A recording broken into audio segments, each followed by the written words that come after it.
Hi, I M back again. അതെ, ഞാൻ പിന്നെ വന്നിരിക്കുകയാണ്. കഴിഞ്ഞ കഴിഞ്ഞ വ്ളോഗിനെ പോലെ തന്നെ കുറച്ച് സംസാരിക്കാമെന്ന് വിചാരിച്ചാണ് ഈ വ്ളോഗിലും ഞാൻ വന്നിരിക്കുന്നത്. കുറച്ച് സംസാരിക്കാം. യെസ്, ടൈം പൊയ്ക്കൊണ്ടിരിക്കുകയാണ്. എൻ്റെ ലൈഫ് ആക്ച്വലി ഒരു ഇച്ചിരി ക്രൈസിസ് സിറ്റുവേഷനിലൂടെ പൊയ്ക്കൊണ്ടിരിക്കുകയാണ്. അതെന്താണ് ആ ക്രൈസിസ് സിറ്റുവേഷൻ എന്ന് പറഞ്ഞു തരാൻ വേണ്ടിയിട്ടാണ് ഞാൻ ആക്ച്വലി വ്ളോഗ് എടുക്കുന്നത്. ഇപ്പം നിങ്ങൾ പലവരും വിചാരിക്കും, ഇവനൊക്കെ എന്ത് ക്രൈസിസ് സിറ്റുവേഷൻ, എന്ത് ക്രൈസിസ്, എന്ത് തേങ്ങാക്കൊല എന്ന് നിങ്ങൾ പലരും വിചാരിക്കുന്നുണ്ടാവും. ബട്ട് അല്ല. Yes, I am a nepo kid. ഞാനൊരു നെപ്പോ കിഡ് ആണ്. എന്താണ് ഈ നെപ്പോ കിഡിന്റെ അർത്ഥം ശരിക്കും പറഞ്ഞാൽ? The children of famous, wealthy or influential people who pursue careers in the same industries as their parents such as entertainment, business or politics. Yes, I am a nepo kid. ഞാനൊരു nepo kid ആണ്.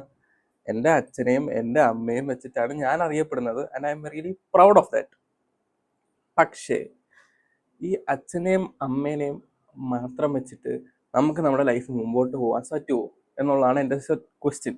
Again coming back, ഞാൻ എൻ്റെ ഒരു ലൈഫിൻ്റെ ഇതെന്താണെന്ന് ഞാൻ പറയാം. As A 21-year-old ഗായ്, എല്ലാവരുടെയും മനസ്സിലുള്ള ഇതുപോലെ എനിക്കും ഒരു അംബീഷനുണ്ട് ലൈഫിൽ. അതായത് get success in your life. 21 വയസ്സായിട്ട് ഡിഗ്രി കംപ്ലീറ്റ് ചെയ്തു. അപ്പോൾ വാട്ട് നെക്സ്റ്റ് എന്നുള്ളൊരു ക്രൈസിസ് സിറ്റുവേഷനിൽ നിൽക്കുന്ന ഒരു വ്യക്തിയാണ് ഞാൻ. ഞാൻ എൻ്റെ കരിയറിൻ്റെ ഒരു പാത്ത് എക്സ്പ്ലെയിൻ ചെയ്തു തരാം. അതായത് ഒരു 8ാം ക്ലാസ്സിൽ പഠിക്കുന്ന സമയത്താണെന്ന് തോന്നുന്നു ഞാൻ ഒരു സിനിമയിൽ അഭിനയിച്ചു. അച്ഛൻ പ്രൊഡ്യൂസ് ചെയ്തൊരു സിനിമ. എഗെയിൻ ദ നെപ്പോ ഫാക്ടർ അവിടെ വരുന്നുണ്ട്. അച്ഛൻ പ്രൊഡ്യൂസ് ചെയ്തൊരു സിനിമ താക്കോൽ എന്ന് പറഞ്ഞൊരു സിനിമ. അത്ര വലിയ ഹിറ്റൊന്നും ആയിട്ടില്ല, അത്ര വലിയ ശ്രദ്ധ നേടിയൊരു സിനിമയല്ല അത്. അതിൽ ഒരു ചെറിയൊരു ക്യാരക്ടർ ഞാൻ ചെയ്തു. അപ്പോൾ എനിക്ക് സിനിമയിൽ അഭിനയിക്കാനൊരു ചെറിയൊരു ഇൻട്രസ്റ്റ് വന്നു. പക്ഷെ അതിനുശേഷം ആ ഒരു സിനിമ വലിയൊരു ഒരു ഒരു ഒരു ഒരു ഒരു എന്താ പറയുക, ഒരു ഹിറ്റ് അല്ലാത്തത് കൊണ്ടും എനിക്ക് അങ്ങനെ ചാൻസസ് ഒന്നും വന്നില്ല. പക്ഷെ അതേ സിനിമയിൽ വർക്ക് ചെയ്ത ഒരു പ്രൊഡക്ഷൻ കൺട്രോളർ പുള്ളി ഉണ്ടായിരുന്നു, മുരുകനങ്ങൾ എന്ന് പറഞ്ഞിട്ടുണ്ട്. അപ്പോൾ മുരുകനങ്ങൾ പിന്നീട് later when I was studying in my college, പുള്ളി എന്നെ വിളിച്ചിട്ട് ഒരു ചെറിയൊരു സിനിമയിൽ ഭാഗമാകാൻ താല്പര്യമുണ്ടോ എന്ന് ചോദിച്ചു. ഞാൻ താല്പര്യം ഉണ്ടെന്ന് പറഞ്ഞു. അങ്ങനെ ഞാൻ കോളേജിൽ ഡിഗ്രി എടുത്തത് ബിസിനസ് അഡ്മിനിസ്ട്രേഷനാണ്, ബാച്ചിലർ ഓഫ് ബിസിനസ് അഡ്മിനിസ്ട്രേഷൻ. എനിക്ക് ബിസിനസ് താല്പര്യമുള്ള ഒരു വ്യക്തി ആയതുകൊണ്ട് ഞാൻ അങ്ങനെ പോയി. അങ്ങനെ ഞാനത് അതിൻ്റെ ഒരു ഗ്യാപ്പിൽ ഇവിടെ വന്നൊരു സിനിമയിൽ അഭിനയിച്ചു. ആ സിനിമയുടെ പേരാണ് ഗാങ്സ് ഓഫ് സുകുമാരക്കുറുപ്പ്. ഒരു വളരെ ചെറിയ സിനിമയായിരുന്നു അത്. വളരെ മിനിമൽ ബഡ്ജറ്റിൽ വളരെ മിനിമൽ ഷൂട്ടിംഗ് ഡേയ്സ് ഉണ്ടായിരുന്ന ഒരു സിനിമ. പക്ഷെ ആ സിനിമയിൽ അഭിനയിച്ചതും എനിക്ക് എൻ്റെ കരിയറിലൊരു ഗ്രോത്ത് ഉണ്ടായോ എന്ന് ചോദിച്ചു കഴിഞ്ഞാൽ ടു ബി ഓണസ്റ്റ് പറയാ ഇല്ല. ബട്ട് എനിക്കതിലൊരു ഒരു ഒരു പാഠമായി. എങ്ങനെയാണ് ഇതിൻ്റെ ഒരു പ്രോസസ്സ് എന്നുള്ളതിൻ്റെ ഒരു ചെറിയൊരു ഗ്രാഫ് കിട്ടി എനിക്ക് ആ ഒരു സിനിമ കാരണം. ഓക്കെ, അപ്പം എനിക്ക് ഈ സിനിമയിൽ അഭിനയിക്കാനുള്ള ഇൻട്രസ്റ്റ് കൂടി വന്നു. പാരലി ഞാൻ അവിടെ ബിസിനസ് പഠിച്ചുകൊണ്ടിരിക്കുന്നുണ്ട്. അതിനുശേഷവും ആ സിനിമയും വലിയൊരു ശ്രദ്ധ നേടിയ സിനിമയല്ല, അതും വളരെ നോർമലായിട്ട് പോയൊരു സിനിമയാണ്. അപ്പം അത് കഴിഞ്ഞ് ഞാൻ കണ്ടിന്യൂ ചെയ്യാണ് എൻ്റെ ബാച്ചിലർ പഠിത്തം ഇൻ ബാംഗ്ലൂർ.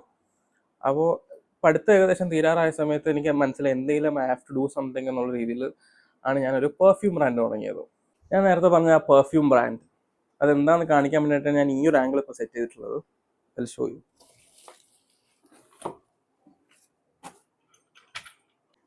യെസ്, ഇതാണ് എൻ്റെ പെർഫ്യൂം ബ്രാൻഡ്. അതിനകത്ത് മൊത്തം അലമ്പായിട്ടിരിക്കുകയാണ്. This is my perfume brand, അതായത് വിഷ് പെർഫ്യൂംസ് എന്നാണ് എൻ്റെ പേര്. ഇതിപ്പം നിങ്ങൾ ഇൻവേർട്ടഡ് ആയിട്ടായിരിക്കും കാണുന്ന. ആക്ച്വലി ഡിഗ്രി ഫിനിഷ് ചെയ്ത് ഒരു സമയത്ത് നിൽക്കുമ്പോൾ ഞാൻ എൻ്റെ ഒരു ചേട്ടൻ്റെ ഒരു ഫ്രണ്ട് വഴി ഒരു ആപ്പ് ബേസ്ഡ് ഒരു ലോൺ എടുത്തു. ഒരു 1.5 ലക്ഷം രൂപ അടുപ്പിച്ച് ഞാൻ ആ ലോൺ എടുത്തിട്ട് തുടങ്ങിയൊരു ബ്രാൻഡാണത്. അത്യാവശ്യം നല്ല സെയിൽസ് ഒക്കെ ഉണ്ടായിരുന്നു ഇനീഷ്യലി. പിന്നീട് എനിക്കൊരു സമയം എത്തിയപ്പോഴത്തേക്കും ഈ ലോൺ എങ്ങനെയെങ്കിലും അടച്ചു തീർക്കുക എന്നുള്ളതായിരുന്നു എൻ്റെ ഒരു എയിം. അങ്ങനെ ഇത് വിറ്റ് ഫുള്ള് ലോൺ അടച്ചു തീർത്തു. പക്ഷെ നെക്സ്റ്റ് വർക്കിംഗ് ക്യാപിറ്റൽ ഇറക്കാൻ എനിക്ക് പൈസ ഇല്ലായിരുന്നു. പിന്നീട് അതിനൊരു മാർക്കറ്റിംഗ് ചെയ്യാനായിട്ട്, ഇത് ഞാൻ ഓപ്പൺ കോൺവെർസേഷൻ ആണ് കേട്ടോ. അപ്പോൾ എൻ്റെ ലൈഫിൽ നടന്ന ഓരോ സിറ്റുവേഷനും ഞാൻ ഓപ്പൺ ആയിട്ട് എക്സ്പ്ലെയിൻ ചെയ്ത് തരാം. ഫുള്ളി ഒന്ന് റീബ്രാൻഡ് ചെയ്യാന്നൊക്കെ ഞാൻ എൻ്റെ മൈൻഡിൽ വിചാരിച്ചായിരുന്നു. അപ്പം അങ്ങനെ ചെയ്യാൻ വേണ്ടിയിട്ട് നോക്കിയപ്പോഴത്തേക്ക് എൻ്റെ കയ്യിൽ ഫണ്ടില്ല. അങ്ങനെ ഞാൻ തൽക്കാലത്തേക്കൊന്ന് പോസ് ചെയ്ത് വെച്ചിരിക്കുകയായിരുന്നു.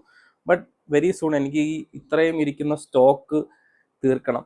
അതുകൊണ്ട് ഞാൻ അഗെയിൻ ഇതെനിക്ക് എങ്ങനെയും ഫിനിഷ് ചെയ്തേ പറ്റത്തുള്ളൂ. ആൻഡ് ഇത് മേടിച്ചിട്ടുള്ള കസ്റ്റമേഴ്സൊക്കെ എനിക്ക് ഇപ്പോഴും മെസ്സേജ് അയക്കുന്നുണ്ട്, നിങ്ങൾക്ക് എന്തെങ്കിലും ആയിട്ട് നിങ്ങൾ ലോഞ്ച് ചെയ്തിട്ടുണ്ടെങ്കിൽ എനിക്ക് തരണേന്ന് പറഞ്ഞിട്ട്. ഭയങ്കര അടിപൊളി റിവ്യൂസ് ആയിരുന്നു എനിക്ക് വന്നത് അത്രയും. ആൻഡ് ഞാൻ ഇപ്പോഴും എൻ്റെ പേഴ്സണൽ യൂസിന് ഇത് തന്നെയാണ് ഉപയോഗിക്കുന്നത്. ആൻഡ് ആൾക്കാർ എനിക്ക് ഏറ്റവും കൂടുതൽ കിട്ടിയിട്ടുള്ള കോംപ്ലിമെൻറ്റ്സ് എന്ന് പറഞ്ഞാൽ യു സ്മെൽ നൈസ് എന്നാണ്. അപ്പം അങ്ങനെ തുടങ്ങിയ ഒരു ബ്രാൻഡാണിത്. അപ്പം അഗെയിൻ ഞാനിത് റീലോഞ്ച് ചെയ്യുന്നുണ്ട്. അപ്പോൾ എല്ലാവരും ഒന്ന് മേടിച്ച് സപ്പോർട്ട് ചെയ്യാം. കമ്മിങ് ടു ദ പോയിന്റ്, അതും ഒരു ഫേസ് ഓഫ് മൈ ലൈഫായിരുന്നു. അത് കഴിഞ്ഞിട്ടാണ് എനിക്ക് പെട്ടെന്ന് വേറൊരു സിനിമയിൽ അഭിനയിക്കാൻ ഒരു അവസരം കിട്ടുന്നത്. അതായത് സിനിമയുടെ പേരാണ് ആഘോഷം. ആഘോഷം എന്ന് പറഞ്ഞ സിനിമയിൽ അഭിനയിച്ചതും എൻ്റെ ഡിഗ്രി ഏകദേശം കഴിഞ്ഞ ഒരു സമയത്താണ് ഞാൻ ആഘോഷത്തിൽ അഭിനയിക്കുന്നത്.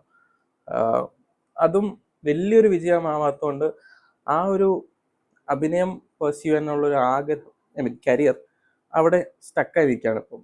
സ്റ്റിൽ എനിക്ക് ഭയങ്കര ഇൻട്രസ്റ്റ് ഉള്ളൊരു കരിയറാണ് അഭിനയം കരിയർ. Same business. ഇതിൻ്റെയൊക്കെ ഒരു മെയിൻ തോട്ട് പ്രോസസ്സ് എന്ന് പറയുന്നത് എല്ലാ ആൾക്കാരെയും പോലെ പൈസ ഉണ്ടാക്കണം. അതായിരുന്നു മെയിൻ ലക്ഷ്യം. അതിനു വേണ്ടിയിട്ട് ഞാനൊരു കാര്യം കാണിച്ചു തരാം. എല്ലാം പോയിട്ട്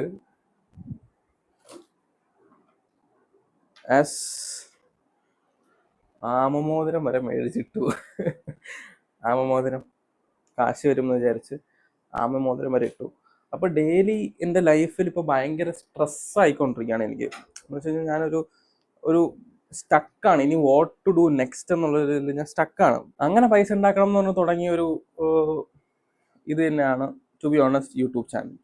ബട്ട് യൂട്യൂബ് ചാനലിലും അമ്മയും അച്ഛനും വരുന്ന വീഡിയോസിന് മാത്രമേ വ്യൂസ് ഉള്ളൂ. I am well aware of that. അതായത് അച്ഛനും അമ്മയും കാണാൻ മാത്രമേ ആൾക്കാർക്ക് ഇൻട്രസ്റ്റ് ഉള്ളൂ. എന്നെ കാണാൻ ആൾക്കാർക്ക് ഇൻട്രസ്റ്റ് ഇല്ല. അതെനിക്കറിയാം. അഫ്കോഴ്സ് ഈ വീഡിയോ കാണുന്നവരും എക്സ്പെക്ട് ചെയ്യുന്നത് ഇപ്പം കുറച്ച് കഴിയുമ്പോൾ അച്ഛനും അമ്മയും വന്നിട്ട് എന്തെങ്കിലും കോമഡി പറഞ്ഞ് നമ്മുടെ വീട്ടിനകത്ത് നടക്കുന്ന കാര്യങ്ങൾ, യെസ്, അവിടെയാണ് കാര്യം. വീട്ടിനകത്തുള്ള കാര്യങ്ങൾ അറിയാനാണ് ആൾക്കാർക്ക് ഇൻട്രസ്റ്റ്. അപ്പോൾ എനിക്കൊരു ഐഡിയ തോന്നി. അതായത് നമ്മുടെ ഫേസ് കുറച്ചുകൂടെ ഫെമിലിയർ ആവും. ആൾക്കാർക്ക് കുറച്ചുകൂടെ ഒരു ഇൻട്രസ്റ്റ് ഉണ്ടായാൽ നമുക്ക്, ഞാൻ നേരത്തെ പറഞ്ഞ ആ ഒരു ആക്ടിങ് കരിയറിൽ ഒരു ബൂസ്റ്റ് ഉണ്ടാവും. പിന്നെ എൻ്റെ ബ്രാൻഡ് ബിസിനസ് എനിക്ക് കുറച്ചുകൂടെ മാർക്കറ്റ് ചെയ്തെടുക്കാൻ പറ്റിയ എല്ലാം കൊണ്ടും അടിപൊളിയായിരിക്കുന്ന ഒരു സംഭവമായിരിക്കും യൂട്യൂബ് ബ്ലോഗിംഗ് എന്ന് വിചാരിച്ചു. യൂട്യൂബ് അല്ല, സോഷ്യൽ മീഡിയയിൽ ഞാൻ ചെയ്യുന്ന വീഡിയോ ലോഗിങ് എന്ന് വേണമെങ്കിൽ പറയാം. ഇനി ഇപ്പം വാട്ട് നെക്സ്റ്റ് എന്നുള്ളത് എനിക്കൊരു വലിയ ക്വസ്റ്റ്യൻ മാർക്കായിട്ട് എൻ്റെ ഫ്രണ്ടിൽ ഇരിക്കുകയാണ്. എനിക്ക് അടുത്ത വീഡിയോക്കുള്ള കണ്ടന്റ് പോലും കിട്ടുന്നില്ല. അതുകൊണ്ടാണ് ഞാൻ ഇങ്ങനെ ഒരു കണ്ടന്റ് ചെയ്യാമെന്നുള്ളൊരു പ്ലാനിൽ വന്നത്. സ്ട്രെസ് അടിച്ച് മുടിയുടെ ഉള്ളു വരെ കുറഞ്ഞു തുടങ്ങി. എൻ്റെ 21 വയസ്സിൽ മുടിയുടെ ഉള്ളു കുറയുന്ന അത്ര നല്ല കാര്യമൊന്നുമില്ല. ഞാൻ ചുമ്മാ പറഞ്ഞതേ ഉള്ളൂ. അപ്പോൾ ഈ സ്ട്രെസ് എനിക്ക് ഓവർകം ചെയ്യണം. അപ്പം ഞാനിപ്പം ആലോചിക്കുന്നത്, ഞാൻ അടുത്തൊരു മാസ്റ്റേഴ്സിന് പോകട്ടെ, പാരലലി വ്ളോഗിങ് കൊണ്ടുപോകാം, അല്ലെങ്കിൽ എവിടെയെങ്കിലും പോയി ജോലി ചെയ്യാം വിത്ത് മൈ ബാച്ചിലേഴ്സ് ഡിഗ്രി. അങ്ങനെ ഒരു വലിയൊരു ക്രൈസിസ് സിറ്റുവേഷനിൽ ഇപ്പം ഞാനിത് പറയുമ്പോഴത്തേക്ക് നിങ്ങൾ വിചാരിക്കും എനിക്കെന്താ വട്ടാണ്, ഇതൊക്കെയാണ് എൻ്റെ ഒരു പ്രശ്നം. ബട്ട് ഇതെൻ്റെ ഒരു പ്രശ്നമാണ്. ഇത് എൻ്റെ ഏജ് ഗ്രൂപ്പിലുള്ള എൻ്റെ ഫ്രണ്ട്സായിട്ട് ഈ കാര്യങ്ങളൊക്കെ ഡിസ്കസ് ചെയ്യുമ്പോഴത്തേക്കും ഒട്ടുമിക്ക ആൾക്കാർക്ക് ഇതേ സെയിം പ്രോബ്ലം തന്നെയാണുള്ളത്. ഒരു വ്യക്തമായ ഒരു വേ ഇല്ല ടു ഗോ. അപ്പോൾ ഞാൻ പറഞ്ഞ, ആസ് മൈ പാരൻസ്, എനിക്ക് എൻ്റെ അച്ഛനും അമ്മയും ഒരു വലിയ അനുഗ്രഹമാണ് എനിക്ക്. അതുകൊണ്ടാണ് ഞാൻ ഇവിടെ വരെയെങ്കിലും എത്തി നിൽക്കുന്നത്. യെസ്, എനിക്ക് വീഡിയോയ്ക്ക് വ്യൂസ് കൂടാൻ വേണ്ടി ഞാൻ എഗെയിൻ അവരെ ഇൻക്ലൂഡ് ചെയ്യും. അവർ ഇൻക്ലൂഡ് ചെയ്ത് വീഡിയോ ചെയ്യും. അത് 100% ഷുവറാണ്. എൻ്റെ ബ്രദേഴ്സിനെ ആണെങ്കിലും ഞാൻ ഇൻക്ലൂഡ് ചെയ്ത് വീഡിയോ ചെയ്യും. പക്ഷെ ഇതെനിക്കൊന്ന് ഇച്ചിരി നോർമൽ സംസാരിക്കാൻ ഒരു ആഗ്രഹം കൊണ്ട് സംസാരിക്കുന്നതാണ്. സ്ട്രെസ് കൂടിയിട്ട് ഓവർ ഈറ്റിംഗ് ഇച്ചിരി തടി കൂടിയെങ്കിലും എനിക്കതൊരു കോപ്പുമില്ല. എൻ്റെ ലൈഫ് എങ്ങോട്ടാണ് പോകുന്നതെന്നുള്ള എൻ്റെ ഫുൾ അപ്ഡേറ്റും ഇന്ന് തൊട്ട് വ്ളോഗിൽ കാണും. ആൻഡ് വൺ മോർ തിങ് എനിക്ക് പറയാനുള്ളത്, ആക്ച്വലി ഇതെല്ലാം, ഈ എല്ലാ പ്രശ്നത്തിനും പുറമെ ഞാൻ ഒരു ഇൻട്രോവേർട്ടാണ്. ഇൻട്രോവേർട്ടായതിൻ്റെ ചില പ്രശ്നങ്ങളും എനിക്കുണ്ട്. എനിക്കങ്ങനെ ഒരാളെ കാണുമ്പോൾ പെട്ടെന്ന് പോയി സംസാരിക്കാനൊന്നും പറ്റില്ല. ഇപ്പം തന്നെ ഞാൻ ഇത്രയും സംസാരിച്ച് എങ്ങനെയെന്ന് എനിക്കൊരു ഐഡിയ ഇല്ല. സ്റ്റിൽ ഗോഡ്സ് ഗ്രേസ് ഇങ്ങനെ പോകുന്നു. ആൻഡ് അറ്റ്ലീസ്റ്റ് കുറച്ച് പേർക്കെങ്കിലും ഇത് റിലേറ്റ് ചെയ്യാൻ പറ്റുന്ന ഒരു സിറ്റുവേഷൻ ആയിരിക്കും. അതുകൊണ്ട് ഞാൻ നേരത്തെ പറഞ്ഞ പോലെ തന്നെ സമയം പോകുന്നുണ്ട്. ആർക്കെങ്കിലും എനിക്ക് എന്താ അടുത്ത് ചെയ്യേണ്ടതെന്നുള്ള സജഷൻ തരാൻ പറ്റുമെങ്കിൽ തരിക. പിന്നെ ഈ കാണുന്ന കുറച്ച് പേരെങ്കിലും സബ്സ്ക്രൈബ് ചെയ്യുക. ആകെ 20,000 സബ്സ്ക്രൈബേഴ്സ് എന്തോ ആയിട്ടുള്ളൂ. സബ്സ്ക്രൈബ് ചെയ്യുക, ലൈക്ക് അടിക്കുക. കാണുന്ന വ്യൂവർഷിപ്പ് കുറച്ചുണ്ട്, പക്ഷെ അവരൊന്നും സബ്സ്ക്രൈബ് ചെയ്യുന്നില്ല. സബ്സ്ക്രൈബ് ചെയ്യും പ്ലീസ്. ആൻഡ് യാ, അങ്ങനെ പൊയ്ക്കൊണ്ടിരിക്കുന്ന ഒരു ലൈഫാണ് എൻ്റേത്. സോ ഞാൻ എന്തായാലും എനിക്ക് കുറേ പുതിയ പുതിയ ഐഡിയാസ് ഉണ്ട് ചെയ്യാൻ. അതൊക്കെ എന്തായാലും ഞാൻ ട്രൈ ചെയ്യാൻ നോക്കാൻ പോവുകയാണ്. എന്താവുന്നൊന്നും എനിക്കറിയത്തില്ല. എങ്ങോട്ടാണ് എൻ്റെ ലൈഫ് പോകുന്നതെന്നും എനിക്കൊരു ഐഡിയ ഇല്ല. എല്ലാം ഞാനൊരു വിശ്വാസിയാണ്. എല്ലാം ദൈവത്തിൻ്റെ കയ്യിൽ ഞാൻ വെച്ചിട്ടുണ്ട്. എല്ലാം ദൈവത്തോട് പ്രാർത്ഥിക്കുന്നുണ്ട്. നമുക്ക് ചെയ്യാൻ പറ്റുന്ന കംപ്ലീറ്റ് നമ്മളും ചെയ്യുന്നുണ്ട്. സോ ആർക്കെങ്കിലും എന്തെങ്കിലും, if you guys have any suggestion, comment ചെയ്യാം. ഞാൻ ആക്ച്വലി എല്ലാ കമൻറ്റും ഇരുന്ന് വായിക്കാറുണ്ട്. അതിന് റിപ്ലൈ തരാത്ത എൻ്റെ പ്രശ്നമാണ്, സോറി. എല്ലാ കമൻറ്റും വായിക്കാറുണ്ട്. എനിക്ക് വരുന്ന എല്ലാ DMs ഞാൻ കാണാറുണ്ട്. അപ്പം എന്ത് സജഷൻസ് ഉണ്ടെങ്കിലും നിങ്ങൾ അയയ്ക്കുക. നിങ്ങളൊരു അനിയനെ പോലെയോ നിങ്ങളൊരു മോനെ പോലെയോ കാണുക. എനിക്കങ്ങനെ വലിയ പ്രായമൊന്നുമില്ല, 21 വയസ്സേ ഉള്ളൂ. അതുകൊണ്ടാണ് ഞാൻ പറഞ്ഞത്. ചേട്ടനെ പോലെ, അനിയനെ പോലെ, മോനെ പോലെ കണ്ട് എനിക്ക് സജഷൻസ് തരിക.